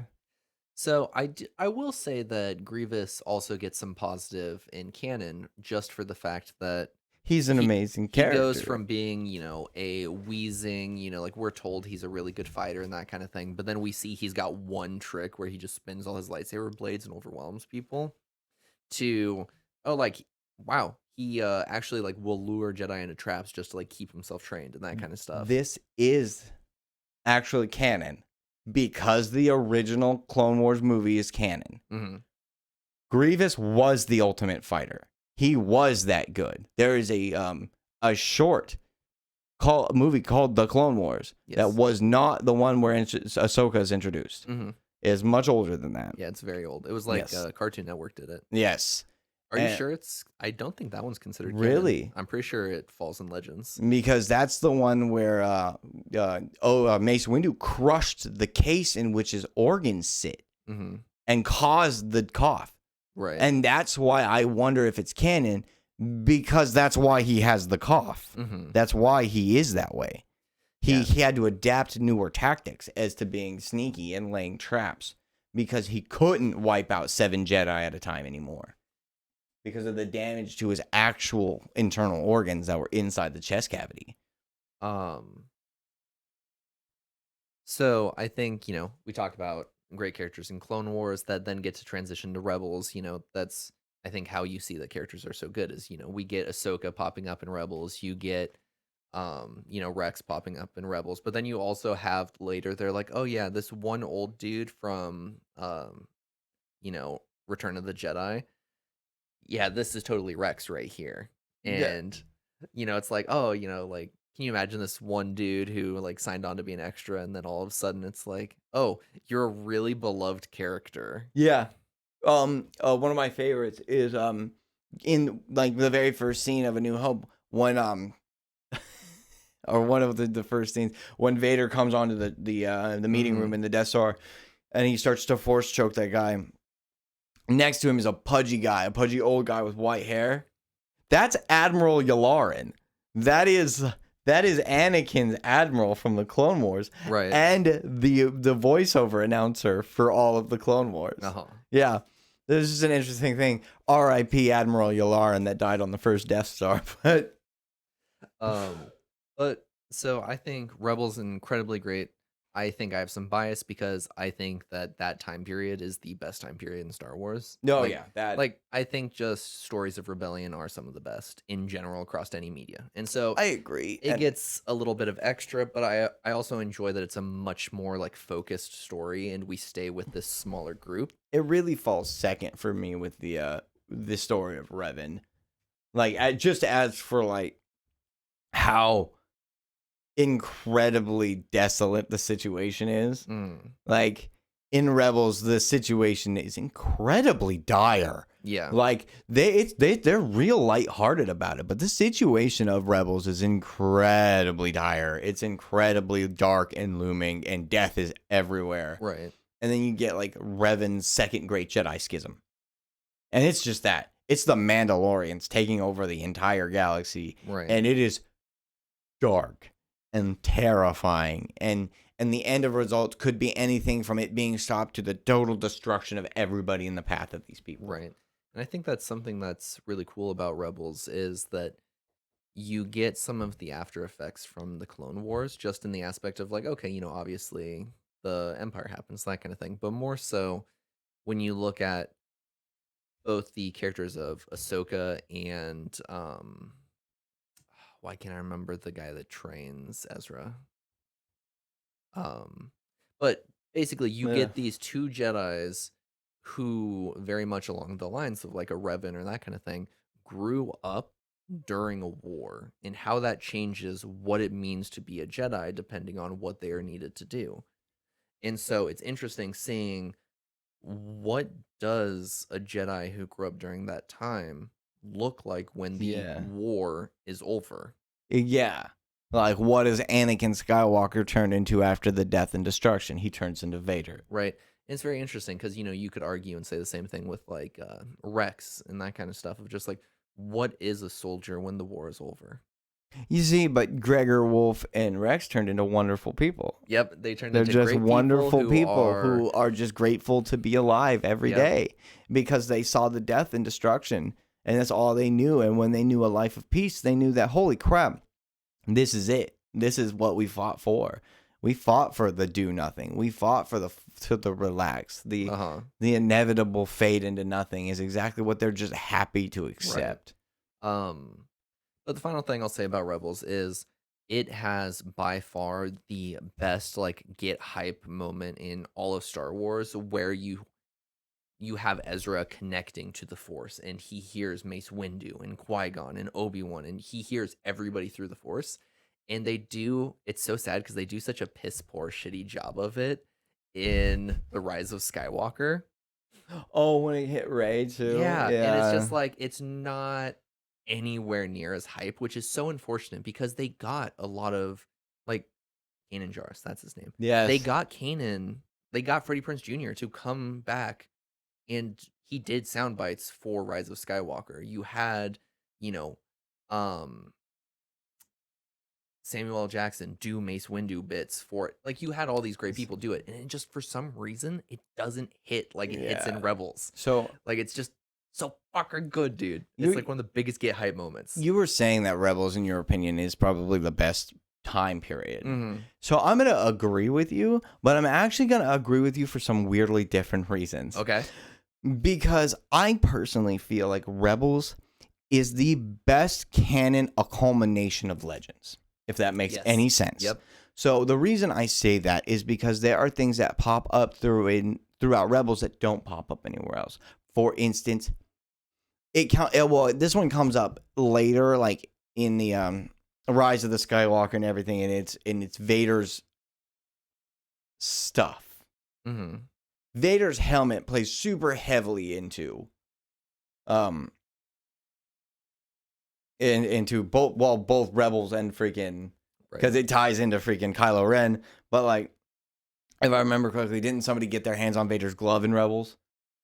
No, that's a Legends one. Oh, was that a Legend Yeah. one? Well, I mean, they tied in a lot of Sith artifacts into it. Exactly. Because there's a lot of the old Sith that comes through in Rebels. Right. And it's a lot. More Legends got canonized in Rebels than in its 3 seasons than the 7 or 8 seasons of Clone Wars. Oh, absolutely. Like we got the canonization of Bane in the Clone Wars due to I do want to know what armor he was supposedly wearing when Yoda ran into him. That was not his Orbalisk armor, and I don't know what armor he was supposedly wearing, because past the Orbalisk armor, he never wore a helmet, as far as I know. But that's neither here nor there. So I guess I keep lying. I keep saying last thing about Rebels, but so Rebels is so good. We could probably go on for years just about how good that is. I'll do final 2, then I'll shut up and move us on to the old comics. But so 1, we get, we talked about the legend stuff that gets put into canon, and I don't think there's a greater representation of it than the being of the Force that helps train Kanan once he loses his eyesight. The Bendu. Yep. Yes. I Just really liked the addition of the Bendu. Just a being of the Force, Mhm. not good, not bad, just a being of the Force. Simply are. It is the embodiment of the gray Jedi way. You do what you feel is right.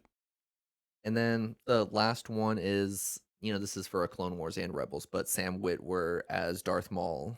Oh gosh. Just what a perfect ending to that story of I've heard so many complaints, like you said. I hate Darth Maul so much. Oh, I love Darth Maul. I hate Darth. I love Dude, him. you see, I'm very surprised that you have the problem you have with Boba Fett, but not with Maul. I think they do a good job of, we never humanize him though. He's just crazy and we're like kind of on edge around him. Like, but I don't think that's true at all, because they go through an entire arc where they humanize him, where they show him with Mother Talzin and freaking Savage Opress, and they do show his love for his family. Yeah. They humanize him a lot. And honestly, the humanization of Maul is something I hated more. See, I feel like it's actually good storytelling though, in compared to. Oh, it's great filler. I don't even think it's filler though. Like, especially when so I was going to say a lot of people have difficulties with the fight scene against him and Obi-Wan on Tatooine. It's so fast. No, it's perfect. He literally dies trying to do the same move he did to kill Qui-Gon. He tried to freaking upper chin him. Yeah. Yeah, he tried to do that same move, and Obi-Wan has Just been wasn't falling sitting, for that shit. thinking on it all these years, and had the perfect counter. That fight was over so fast, and it was so perfect. Because, well, I mean, okay. Here's why this is 2 big reasons. This is gonna say why I love the original fight where Obi-Wan dies.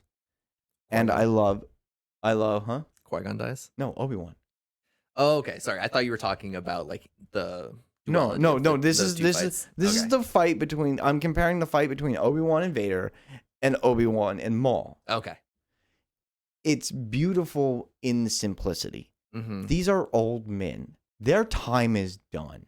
Right. Their era is so far past. They have nothing left. Obi-Wan's at the last little bit of what's left of his Force connectivity because he's cut himself off. He had Right. no choice but to do so. The only interaction Obi-Wan had with another Force user by that point had to have been in Legends, which was Asherod Head. Love that story. Disney, please make it canon. Oh, I love the story of Darth Krayt. It's another good one, but it was they're old men, of Yeah. course. They're all they've done for decades at this point is stew over these individual moments. Right. The moment where Qui-Gon died is the highlight of Maul, but the low point of Obi-Wan. How could I have prevented him from killing my master? How could I have killed them both? Right. Like, Yeah. it's so good that, and you can tell by the way Obi-Wan holds Maul at the end of it. He pities him. That it is what it is in the end. That they both knew that this is how this would end. Right. And even Maul felt no malice in the end. Right. And I feel like that's why I feel like maybe if it ended differently, I would agree with you that the humanizing of Maul was negative. But I think the fact that he sits there and he's just like, will he kill Sidious? Will he avenge us? Yes. Is he gonna right what we could not? And I think that right there, that single line. I think that's the ultimate humanization of him. Right. Because I think that completely fixes. That's where he admits his failure. Right. And that's all of these fucking characters have always been fighting against is the denial of their own failures. You see, the Jedi unnecessarily revel in their failures. Mm-hmm. Obi-Wan spends his entire life thinking about Anakin and how he failed and how he could have done it better. Where the Sith do the exact same thing. They sit there and they stew on how they weren't able to successfully do this. And like in the end, when Maul is laying there, will he avenge us? Will he do what we could not do? And Obi-Wan looks there and goes, yes. And in all of that, if you love Star Wars, then you know one basic truth. That was a lie. Mm-hmm. Because he didn't. All he did was exist. And the existence of Luke was enough to pull Vader back. Just enough to do what he was meant to do to begin with. Right. But the thing is, I view it as all of that was the prophecy.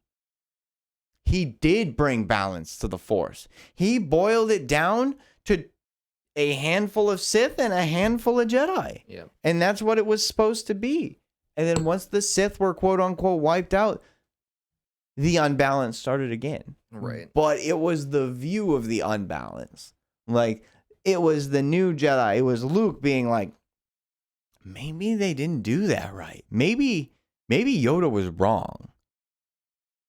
And let's be honest, if you guys paid a lot of attention to any of the movies, Yoda was wrong almost at every turn. He admits, that he was wrong and that, maybe there was another way and that kind of stuff. Like, Yeah. he eventually realizes that he is so wrong that he goes off to learn from his Padawan.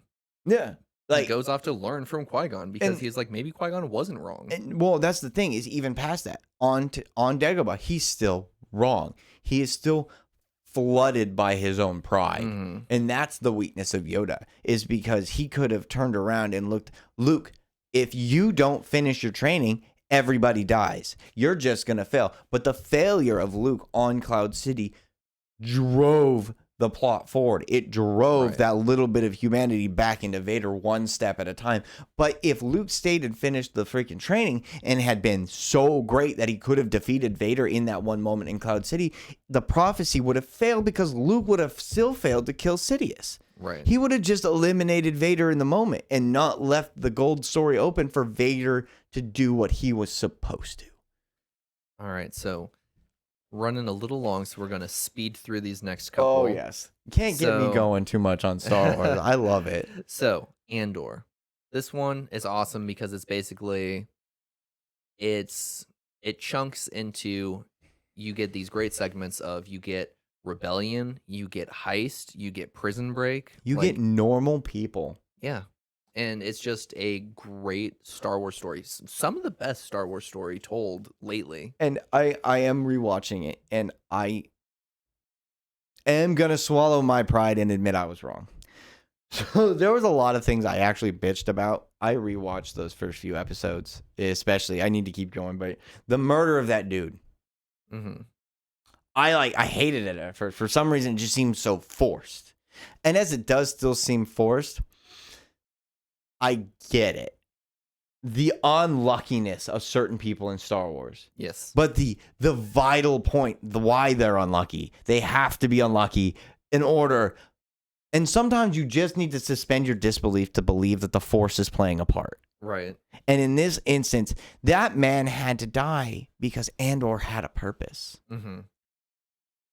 Then hopping over to Kevin, you're a big fan of the Bad Batch. I'm actually very meh on this. I think that it is all of the worst parts of... It's all the worst parts of the Clone Wars. I feel like it is way too much filler and not enough moving forward. Here's where I will agree with you. The problem is you're looking for something to bridge a gap. Yeah. There's no gap to be bridged. Yep. That's not point. the point of the Bad Batch. Uh-huh. The Bad Batch is to actually answer the exact same question you asked me earlier in this episode. What does a soldier do when the war is done? Yeah. But what does a soldier do when the war is done, when the soldier's not willing to walk away? When the soldier's not done with the fight, but the fight's done with the soldier. Mm-hmm. And that's the story. It's the story of the throwaways, the rejects of the fucking masses, and how they can still be important, and Right. how they can still fulfill an overall purpose, and how even they aren't perfect. Even they make mistakes, and the flawed group, and it just shows so much more of them being human beings. Like, don't get me wrong, like CC-99. If CC-99 didn't bring a tear to your eye, Clone Trooper 99, the deformed one from Camino, Right. yeah, if that didn't bring a tear to your eye, you're a fucking stone cold human being, and that's savage. But Yeah, that's messed up. like, Clone Trooper 99 got me really, really bad because he was so nice. He was Right. always there to help his brothers in every way he could, and that's why I like the Bad Batch, because it doesn't bridge a gap, because it doesn't need to. Mm-hmm. And that's what I like about it. It's just telling me a good story. Right. Hey, you remember these guys? Well, hey, look at what happened to them. It's messed up. It's sad. It's terrible. But they turned out to be such good people. What happens when the fight's done with the soldier, you know? What do they become? They become the sum of their experiences. And when you get people like Rex, Gregor, and Wolf, like, even if they hadn't removed their inhibitors, yeah, they would have followed the orders, but they wouldn't have liked it. Right. They still would have hated it regardless. And they even showed glimpses of that with the regret of the clone troopers later on. Mm-hmm. Because they do know it happened. They know what they did. They know why they had to do it. But it was just inevitably what it was in the end. Right. They had to do it. And it shows their regret. And how one of them falls into it. But that's the thing. When it comes to the bad guy, the antagonist for the Bad Batch, I'm trying to remember his name. It's Hawkeye. It wasn't Hawkeye, because that's obviously not right, but Crosshair? Crosshair, yes, thank you. Because he was the sniper of the group. Yes. And like, he becomes the bad guy because his inhibitor chip is still intact. But that was something that was so interesting, because I finished the first season. I've watched maybe a little bit of the second season. Was his inhibitor chick still intact? I guess spoilers. it's just some spoilers, yeah.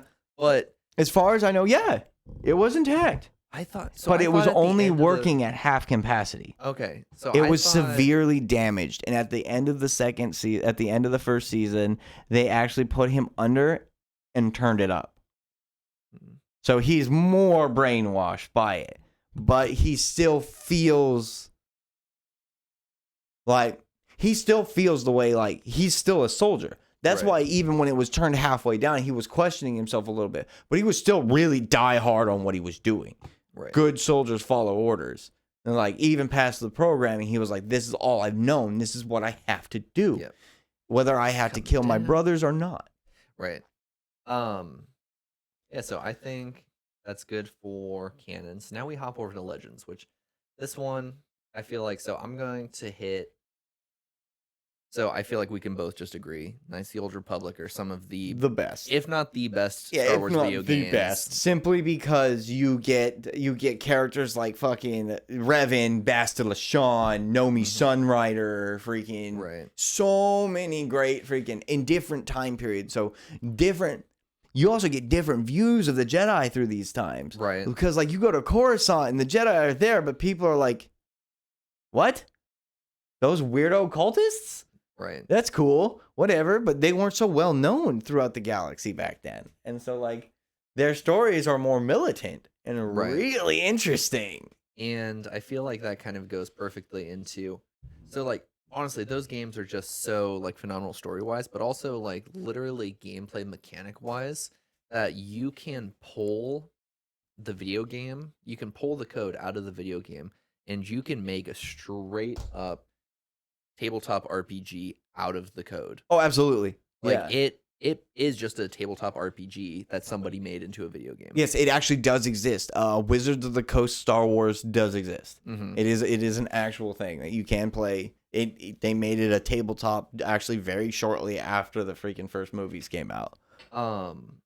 But yeah, so and then we'll hop over to you for I haven't played as much of Star Wars: The Old Republic, the MMO, Yeah. which just kind of continues the story from Well, Knights of the Old it Republic. does. It wraps it. It just fills out more of what the Jedi were back then and more freaking parts, but it gives you something that no other piece of media does, and it's the finale of Revan. Right. And that's definitely it's beautiful. It is. I think the duality of Revan is something that Star Wars does not touch on enough. mhm. Is what is good, what is bad, what is the line? Because you get characters like Revan and Alec who start off on a crusade to do what's right, to stop suffering and pain in all of its forms, to end this pointless war that is just consuming everybody. And what do they do with it? Right. They set off the mass shadow generator. They create Darth Nihilus. Darth Nihilus was a direct creation of Revan. He was just a Sith trooper on Malachor 5 when the Shadow Mass generator went off. Mhm. So, like, Revan murdered an entire planet. He slaughtered half a species of the Mandalorians. And then, in the end, sat there looking at himself going, dude, I can't go back to what I was. Right. It's time to leave. And he looks at Alec, and Alec is like, yeah, dude, we can't. We need to go find the Star Forge. Are you saying Alec instead of Malik? It is Alec. In the games, it's Malik. Yeah, Darth Malik. Okay. His name's actually just Alec? Yeah, What? his name is Alec. When he was a part of the Jedi, it was Revan and Alec. And then when he became a Darthsider, he became Darth Malik. It's stupid, but look it up. I'm right. When did they change this? I'm literally on Dagobah doing the first Starforge, and I swear to God, it says Malik. Yeah, when he because talks. if it's after that time, it's But like, it's when they're students. it's I mean, Alec. I guess they both chose, because it does say Revan. Yeah, it's Alec. That's so. Trust fucking me, weird. it's That's Alec. so weird. He Okay. went from Alec to Malik. It's really So- dumb, but they got captured by what? Wait, let's be honest. The greatest character in Star Wars Legends, which is fucking Vitiate, the Emperor of the Eternal Empire, which is something that is nowhere. Which was touched in SWTOR. The entire fucking Eternal Empire was touched in SWTOR. Like all of it. As far as I know, I don't think those were a part of any other game. No. Because that's where you get the story of the brothers, the twins, Yes. and the how Vitiate turned them against each other. Which have you? Okay, so I guess this is tangent, but so Star Wars Acolyte, that is rumored to be the story for Star Wars Acolyte, is two twins separated at birth. One becomes like a Sith, one's a Jedi. Wrong story. Yes, but But cool it's concept. it's basically somebody saw that plot line and was like, "Oh, What I I'll make loved so this." much about Vitiate was Vitiate didn't give a single shit. He wasn't a Sith. Mhm. Sith, the ideals of the Sith and the Jedi meant nothing to Vitiate. They were but pawns in the fucking game of chess of the galaxy. And that's what made him so fucking menacing. And what Right. made his sons even more menacing. But yeah, he's the one that made Darth Revan. Mm-hmm. He found Alec and Revan and then turned them into Darth Malik and Darth Revan. He tortured them for a long time until they broke. And then eventually he was like, hey, now that you guys remember who your real enemy is, the Republic. Let's go deal with that. And that's the crossover stories where the twins happen. The twins were fighting the war with the Empire as well, or with the Republic as well, just on the outskirts. Mm. And those were the skirmishes. I cannot remember their names. I cannot remember the name of the twins, but that story was just devastating. Right. And so that's SWTOR was all of the great parts of the freaking deep legends from the deep old Republic days. Right. And so Kevin kind of touched on how awesome some of the old comics can be earlier with the Grievous stuff. Oh, yeah, the Grievous, and then watching Vader bleed his lightsaber crystal. Right. I would say that, the only stuff I would add to that is just like for awesomeness, you get a lot of comics of Vader just like hunting down groups of Jedi. Super cool. You get lots of like really deep stories from within the Clone Wars that eventually we kind of got in Clone Wars, talking about like how difficult that fight was for Padawans and stuff like that. Oh yeah, what they became out of that. Like, look at what happened to Ahsoka. Like, Right. Ahsoka could never escape what she became from the Clone Wars. I can't remember what's the Jedi who has the yellow like line across his nose, long like dread hair. He was like tracker hunter dude. Voss. Yes, Quinlan Voss. Quinlan Voss, yeah. His comics were really cool. Oh god, the whole freaking relationship between him and Asajj Ventress. Right. So good. Well, and also just like, so he had a comic line of him surviving Order 66. Yeah. And him like having to survive on Kashyyyk, like in the jungles. Yeah. And just cool stuff like that. So, they had really great Legends comics. The So- last thing. Oh, I actually have a weird thing. It's the inconsistencies of characters through both canon and non-canon. It's just one character specifically. How did she die? How did Shakti die? She dies 3 times just in. She Yeah. dies 4 different ways. Is it 4? It's Okay. 4. Yeah, she There's dies the a lot initial in- way she supposedly died in the hologram where Anakin cut her down.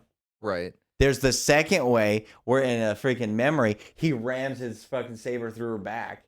There's the third way she dies in which freaking she gets shot down in a cutscene from another older video game. And then she also dies And to then- General Grievous. And then, no, she survived that battle. Does she? Because I thought he has her lightsaber. Is one of the things. He stole her in- lightsaber, Okay. but tall head guy, Kiadi Mundi, Yeah. got her out of there. But then the fourth way she dies is by the hands of Galen Merrick Mm. on Felucia. Yes. Yep. Yeah, fucking, she dies in 4 separate ways. And then last one is Star Wars Visions. Just basically a bunch of anime studios got to mess with Star Wars. So one of the coolest episodes. So one that I'm going to, I guess, spoil slightly just for Kevin. It's not like crazy spoiler because it's the like premise Fine. of this one Bam. is just like this guy has made a lightsaber crystal that is just like he has basically like found a way to. His whole thing was he used to make lightsabers for the Jedi. Like he just like made these super intricate, beautiful lightsabers, and he had a way of working with the crystals that just really brought out the force sensitivity in them. And so he is supposed to deliver this lightsaber to this group to help fight like the Sith.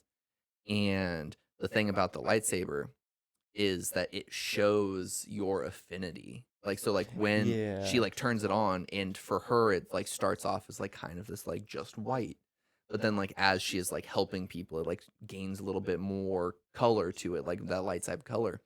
And there's a point where she hands it over to somebody and they turn it on, and it turns on and it's just red, and it's just like, You were supposed to be a good guy. It's just like chills. And Oh yeah, that, it's like the lightsaber. It's like a Jedi mood ring. yeah.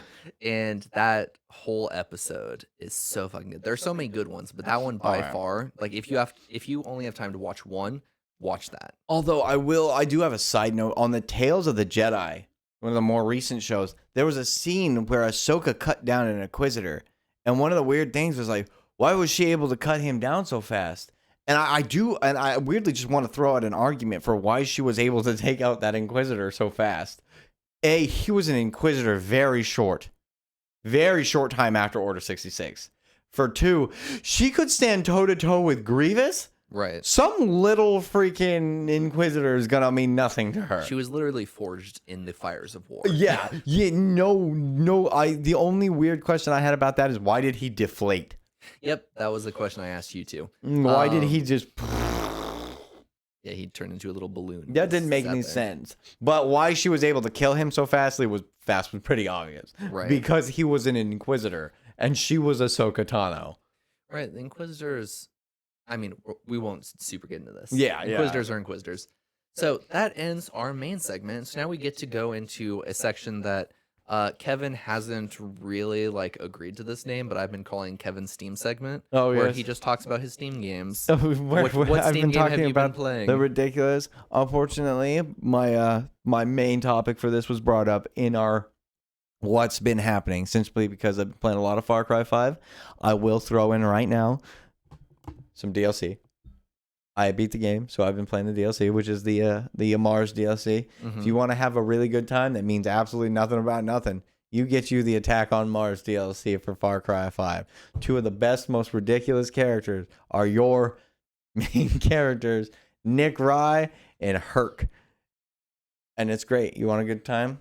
It's a lot of fun. You can sink a lot of hours into it. It's one of those that you play, and it's the interactions between the characters are good enough to keep you playing the game, even if the missions are a little repetitive, just because you want to hear the characters talk to each other. Mm-hmm.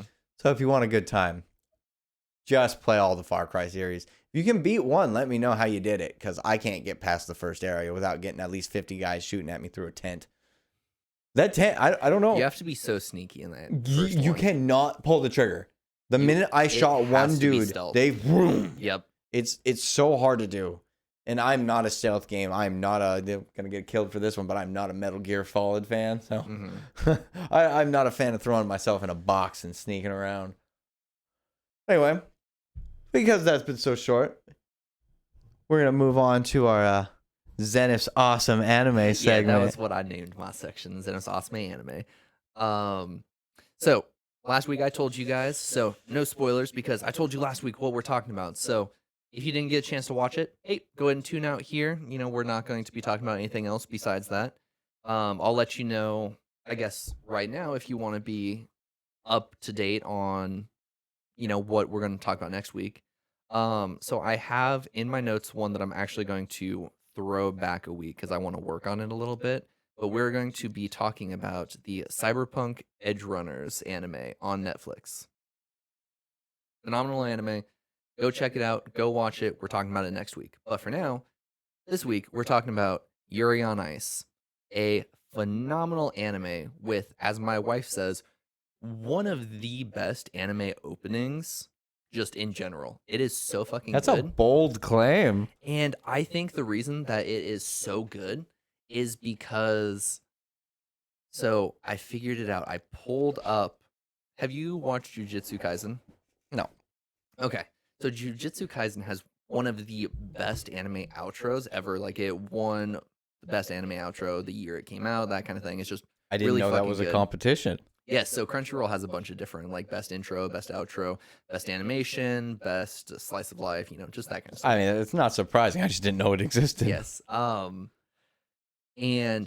I told my wife, I was like, I figured out why the intro is so good. And it's because if you pull up the outro for Jujutsu Kaisen and the intro for Yuri on Ice, same exact art style. Like, they had to have had the same group of people doing the intro and outro for those two. And it is so good. We're going to, once I'm done talking about it, we're going to pause the recording. I'm going to have Kevin watch the intro to Yuri on Ice, and then he can give you his thoughts on it. But for now, the story of Yuri on Ice. is Yuri is a young-ish. He is, I believe, 21 or 23. But he is in college in the United States, originally from Japan, and he is going to college in Detroit. That way he can be part of the ice skating scene there. And so he is training with a coach, trying to basically, make it to the final world stage. And so he has had some success with being able to make it into the competitive circuit. He's slightly older for just like, when you think of competitive athletes in general, you have a very short window of getting to be an athlete. Oh yeah. And so he is kind of farther in compared to where he should be at his age, so he feels. And one of his biggest issues is he is a very, very talented skater, but he has incredible insecurities to where he can't, he doesn't do good when he goes onto the ice to perform, because if he makes a single mistake, he gets hung up on it and then he starts making more and more and more mistakes and they just compile on themselves. And so we start off with him in a competition to basically try and push forward and qualify for the world stage, and he comes in last place. And he basically at this point is like, okay, I'm going to finish my year of school and we will see what happens. And we, while we're seeing this, we're seeing the rise of, oh, there is this skater from Russia named Victor, who he has been the premier like champion of, world ice skating for, I think it's the last like almost 10 years. Yeah. And he is, so it's not quite 10, it's like maybe like 7 or so, but he's towards the end of his career. There's a lot of questions about like, oh, is he going to retire, is he going to come back, because it's that thing of, when you're an athlete, do you retire when you're on top, or do you wait to retire when you start to decline? That's a really good, like, or just on a side note, that's just a really good question to ask anyway. Like, if you like sports, like, I personally am a big boxing fan, and you dial back, you look at people like Rocky Marciano, freaking 49-0, walked away, no losses, greatest ever. Right, and that's the thing. And then you got people like, I don't want to throw out any like modern fighters who have like, but there are a lot of them that are like, even Anderson Silva, the guy's been fighting for so long, maybe taking hits to the face is not a good idea in your 40s. Right. Like, yeah. So like that, what is that prime peak? What is that? Right. What is that ebb and flow of being an actual athlete? And so, he kind of, we have this like duality of like him at the very top and Yuri at the very bottom, and them trying. It's very interesting because then, excuse me, we jump forward and basically he sums it up real fast for us in this little like little intermission thing that pops up of, so after he did so bad at that one, he just couldn't regain his composure and came in last place in another competition, and basically his score was so low that no matter what happened he couldn't qualify. And so he graduated, he returned home incredibly out of shape, and is basically just like, I don't know what I'm going to do with my life. And so, he's kind of struggling with that. Oh, he's been off in the United States for 4 years. So, like, his family is there. He shows up and, he's from this small town in Japan. And so he shows up in the subway station and there's this giant poster of like, blah, blah, blah, city's very own, Yuri, and so, he's like kind of the celebrity around there. And so towards the end of the day, he's kind of like, I need to go fucking clear my mind. And so he goes to an ice skating rink and he skates. And he skates Victor's skate that he did, his routine that just won nationals. And unbeknownst to him, the owner of the ice skating rink, who is a friend of his that he grew up skating with, her 3 teeny tiny daughters record him skating and upload it to basically YouTube, and it goes viral. Yuri skating Victor's routine. And then Victor all of a sudden shows up out of nowhere in Japan and says, I'm retiring and I'm going to be your coach. Because he was so moved seeing how he performed his routine. He's like, okay, he has the skills. He's doing what I can do. So I know that he is skilled. He has the passion, the emotion that I'm seeing. How do I push him to actually achieve? Yeah. Because, he obviously has the pieces. He just hasn't been able to put them together. That took an interesting turn. Yeah. I expected the victor to be like the antagonist of the story, not a part of the protagonist story. Yeah, no. So he spends the series as his coach. He shows up and he's like, "Hey, we need to get you in shape before I'll even start to coach you." So, we have this little montage of him doing that. But then we have another character shows up in Japan. And this is the junior class champion. So I think it's basically up until 16 you qualify for the junior championship. And if you're 16 and under, that's where you compete because, it's not necessarily fair for you to compete against the adults. Yeah. And so he just won the junior champion and now he has moved on to adult. And he is seen as like, oh, he's going to be one of the best. And he shows up in Japan because he's like, no, if Victor's retiring and becoming a coach, he's becoming my coach because he is the new Russian prodigy. He is behind Victor, the best Russian skater, Yeah. whose name also is Yuri. Oh, gee. Well, I was kind of confused about that. I was like, "Is Yuri like?" And so they lovingly make a joke, and it continues on for the rest of the series that the Russian Yuri, they call him Yurio instead of Yuri. And he's like, I'm not fucking answering to Yurio. And they continue just call him Yurio throughout the series. And he's like, no, when I was younger, Victor said he would write a set for me. He would make my, script basically for what I would perform. And he's like, I'm holding Victor to it. And so Victor's basically like, I can't, uphold both these promises to you guys, like in full. He's like, I can still write you, your number, what you will perform, Yurio, but I can't be your coach and put you through it the entire way and also be Yuri's coach. So he's like, okay, so you two have to do a competition. You guys are going to compete against each other, and whoever wins, I will be your coach. And he's like, and to, one of the biggest parts of why I've been successful is because I always keep people guessing. I never let them get comfortable in what my routine is going to be. So he's like, Yuri, you are this quiet, timid dude. Your theme for the dance is sex. Like your theme is sex appeal, basically. Like you are going to be the sexiest on the floor. And then he's like, Yurio, you are a fierce, intimidating little dude. Your theme is it's what do they call it? It's so basically he gives them two sides of the coin. It's the lust side of love, and then the other one is that like parental love, that just like love that you have for like siblings or pets or that kind of stuff, where it's like it's just something that you have for them. It's unconditional love. Yeah, one's fiery, passionate, and the other one's Right. just calm and natural. And so he gives them those two. He's like, okay, you guys are doing the opposites because that's what we're going to do to have you successful. And they train, and Yuri actually ends up winning. And so Victor stays with him. Yurio goes back to Russia, very upset, and redoubles his efforts.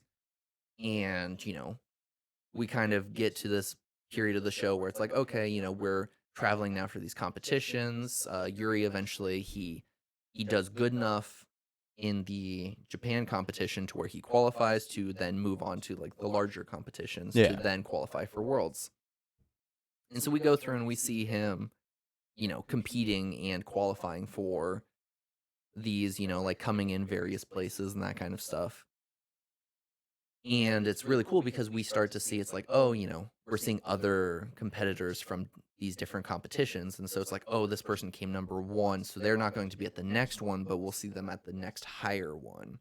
And so we start to see these characters like kind of become reoccurring, that it's like, okay, we're competing against them.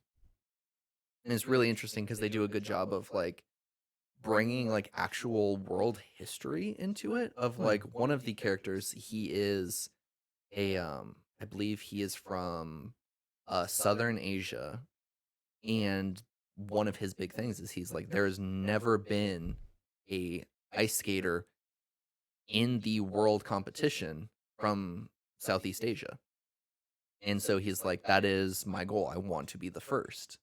And so it's like really cool because they pull in like these like actual real world like history bits Yeah. to kind of like build like these characters' inspirations. Well, that's good. I mean, at least it gives you real world aspirations for your characters instead of just, Right. oh, I'm gonna be the best person in the world regardless, and I don't care how I get there. Yeah, and so it's really interesting because then we also start to see there are a lot of different styles because, you know, some people they might not have the technical ability to jump up and spin 4 times before they land or whatever. Yeah.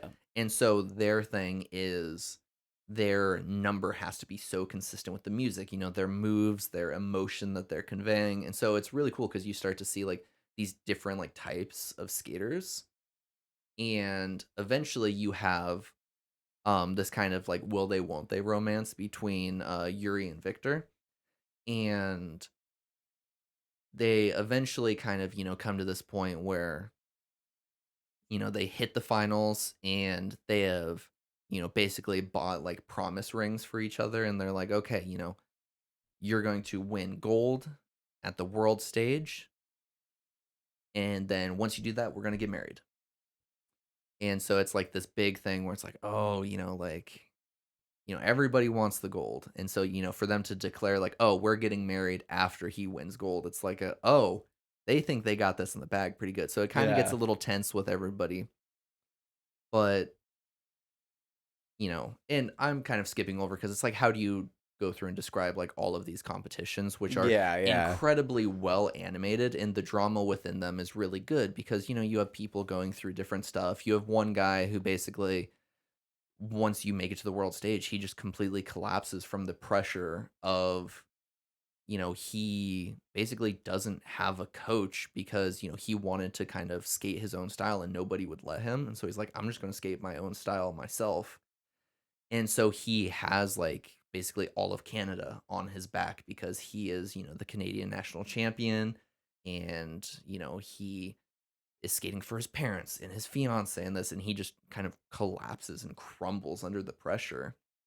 And so it's really interesting because you see like all these different like bits, you know, you see people who it's like, oh, you know, they were always chasing Victor. And so now that Victor's not there to chase, you know, who are you chasing? You know, like if you have been competing for 5 years professionally and you've always been staring at one dude's back, now all of a sudden there's nobody in front of you. Like, what do you do? How do you keep pace? How do you determine how successful you are being? Yeah.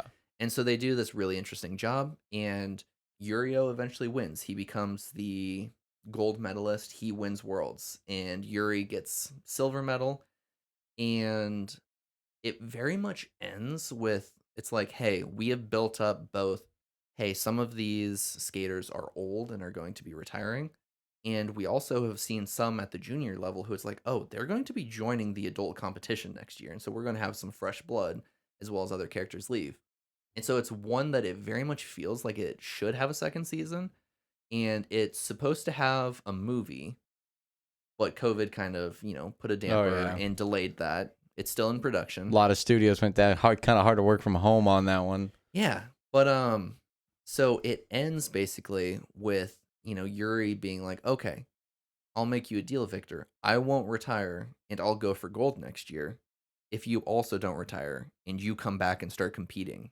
And so they make an agreement that they will compete against each other next year. And so Victor is coming out of retirement.